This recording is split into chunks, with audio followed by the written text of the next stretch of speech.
जय गुरु। Divine power motivation 7 channel में आपका स्वागत है।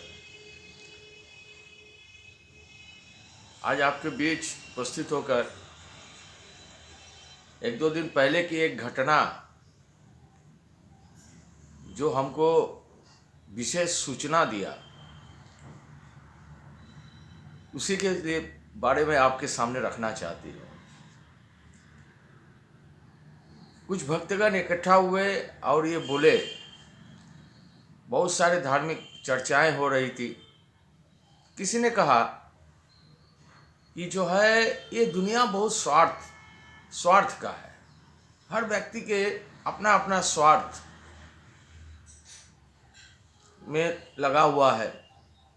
यानी दुनिया सब स्वार्थी है, उसके बताने का ये मकसद था। ऐसा बोलना था कि इस दुनिया में जो भी है सब लोग अपने अपने स्वार्थ में हैं। कोई ऐसा नहीं है कि स्वार्थ में नहीं है। मगर हमको कुछ लगा कि इनकी बातों में सच्चाई कुछ कमी लग रहा है। तब मैंने ये उनको कहा कि किसी न किसी पर तो विश्वास करना पड़ेगा जो स्वार्थी नहीं होगा। इस सृष्टि में ऐसा संभव नहीं है कि सब चीज नेगेटिव है, पॉजिटिव है नहीं। ऐसा इस सृष्टि में कुछ है नहीं। तो अगर देखा जाए स्वार्थी, ये तो सच्चाई है, स्वार्थी बहुत है, अधिक संख्या में है। मगर निस्वार्थ कौन हो सकता है?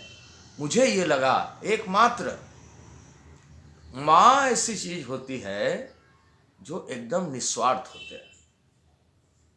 उनके अंदर स्वार्थ का, अपना स्वार्थ का भावना नहीं रहता। पिता के अंदर हो सकता है कि हो, बच्चों के प्रति स्वार्थ का भावना हो, उसी वजह से उसका उस तरीके से उनका परवरिश करना। मगर माँ का स्वार्थ हमको लगता है कि नहीं होता है, क्योंकि बच्चे, संतान जो है माँ का ही एक अंश है जो उनसे जुड़ा हुआ था। अपने शरीर का अंश को सृष्टि के नियम के हिसाब से अलग करके रखा, तो वही एकमात्र निस्वार्थ हो सकता है। और यह है, सच्चाई है। पिता का स्वार्थ बहुत हो सकता है बच्चों के प्रति, उनको एजुकेशन देना, उनको अच्छा करना, उनको सुंदर करना, सुंदर करके वो हमारा सहायक बनना, ये भी हो सकता है। एकमात्र माँ जो है निस्वार्थ होते हैं। जैसे उदाहरण से हम समझ सकते हैं कि बच्चा गया कहीं परीक्षा देने कहीं दूर गया, 5-6 घंटा लग गया। सवेरे गया, शाम को आया, तो घर घुसते ही दोनों को चिंता था, माँ को भी था, पिता को भी था। मगर दोनों की चिंता में फर्क यही था, जब बच्चा घर पे आया 6-7 घंटे के बाद, अंतराल के बाद, तो माँ ने पूछा, अरे दिन भर कुछ खाया? माँ क्या पूछता है? दिन भर कुछ खाया कि नहीं? और पिता क्या पूछते हैं? परीक्षा कैसा हुआ? परीक्षा सुंदर हुआ, अच्छा हुआ है कि नहीं? परीक्षा में पास कर जाओगे कि नहीं? परीक्षा में पास करके तुम बड़े आदमी बनोगे कि नहीं? ये पिता का एक स्वार्थ की भावना जो माँ के पास नहीं है। माँ को उनकी शरीर का भावना, शरीर को अच्छा रखना, सुखी रखना, अपने शरीर को जैसे सुखी रखते हैं वैसे ही माँ ने पूछा खाना खाया कि नहीं। मतलब ठाकुर जी कहते हैं बचना और बढ़ना। परम दयाल श्री ठाकुर अनुकूल चंद्र जी इस युग के पुरुषोत्तम है। वो कहते हैं धर्म का मतलब बचना और बढ़ना, यही धर्म है। और हम धार्मिक है, हमारे परिवार में धर्म का पालन करते हैं।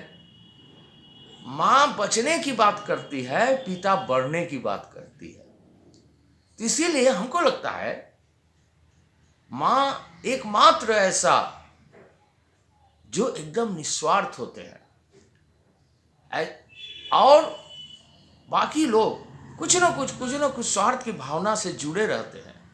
ये हमको जैसा लगता है।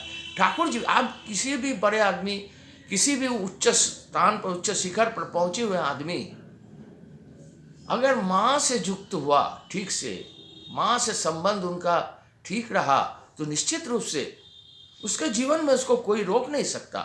एकमात्र माँ जो है निस्वार्थ भावना से बच्चे को लालन पालन सेवा करता है। मगर ऐसा बात नहीं, सृष्टि में ऐसा भी नहीं हो सकता है, माँ भी बदल नहीं जाएगा, ऐसा भी नहीं हो सकता है। जो कुछ न कुछ परिस्थिति ऐसा होता है, उसमें भी हो सकता है कि माँ का स्वार्थ भी, ऐसा नहीं कि माँ एकदम निस्वार्थ सारा जीवन हो, मगर माँ का स्वार्थ भी कभी कभी डगमगा सकता है। इसीलिए हमको लगता है, ठाकुर जी कहते हैं, मातृभक्ति अटूट जितना, वो संतान हो कृति उतना। जो जितना मातृभक्ति कर सकता है वही संतान अपना कृतित्व लाभ करता है। यही हम लोगों ने ठाकुर जी से सीखा, और हमने सोचा ये जब पॉइंट हम लोगों के अंदर विचार दिमाग में आया तो आप सबके बीच में परिवेशन करें, और आप सबके बीच में विचारों का परिवेशन करके बातों को फैलाए। एक जगह पर न रख के जो अच्छी चीज़ होती है उसको वितरण करना अच्छा होता है। इसीलिए प्रसाद जो है हम लोग वितरित करते हैं, और वितरण करके सबके कल्याण करते हैं। तो फिर से आज सबकी मंगल कामना उसी परम दयाल के चरणों में करता हूँ। और इस चैनल को जिन्होंने लाइक शेयर नहीं किए, सब रिक्वेस्ट करता हूँ कि लाइक शेयर करिए, ताकि इसको हम आगे बढ़ा के आपके बीच रख सके।